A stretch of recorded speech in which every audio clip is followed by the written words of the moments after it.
So how do you see the scene, the Portsmouth scene as it is with these guys, and how different is it to when you were kind of 20 making films? Well, I think the big difference is that when I was 20 making films, the only other connections I had were with people from Bath, and there was, I think, where was it? You know, Scratch that door squeak. It was Bath University actually, so you know I got my basic. Just hold on a experience. second. I'm just Oh no, sorry. I'm just babbling anyway. Yeah. I think I can think about what to say. You're right, dude. Just to show that we're in a bathroom. Yeah. There's another one there. Thank you.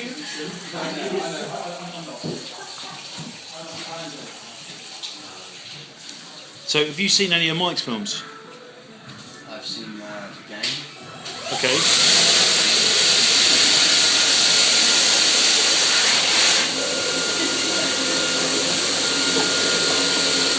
Actually, well, that was technically a Brit Mick and Evil Sea fleet. Yeah, but the thing is what I think.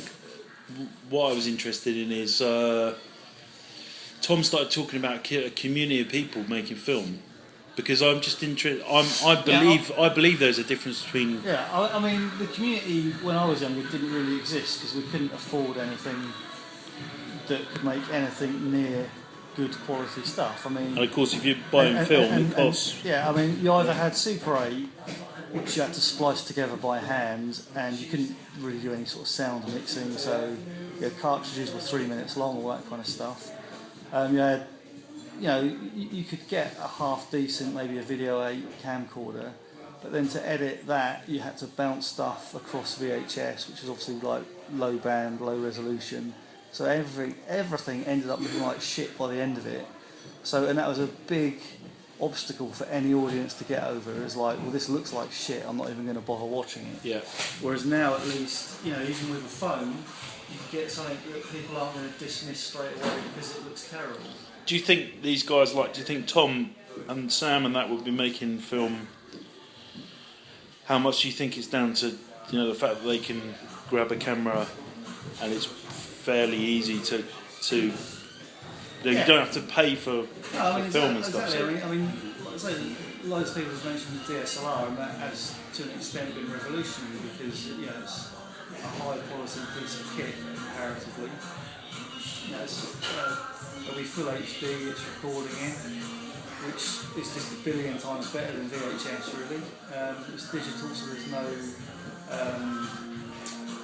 it's not like when you're photocopying stuff, each copy gets worse.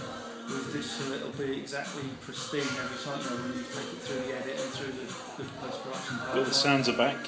Yeah, maybe we should can it. It's getting a bit late. Yeah, probably speaking to you, any last words, Tom?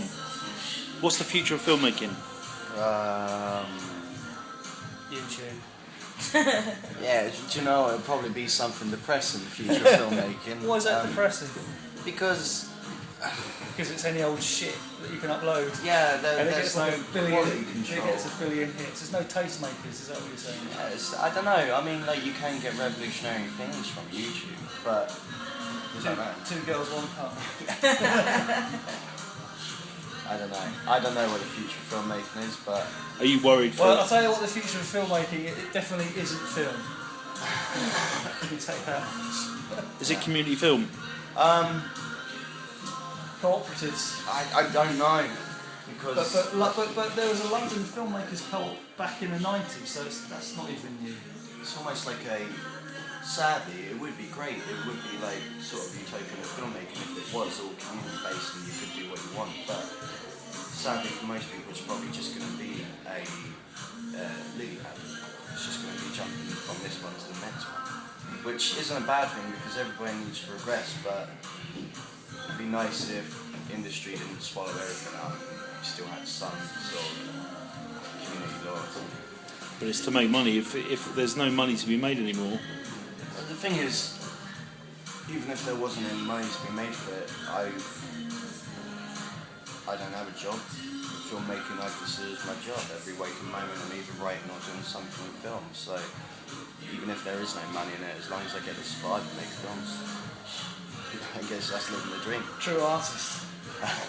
Eating your own shoes. It's probably the best. That's probably the best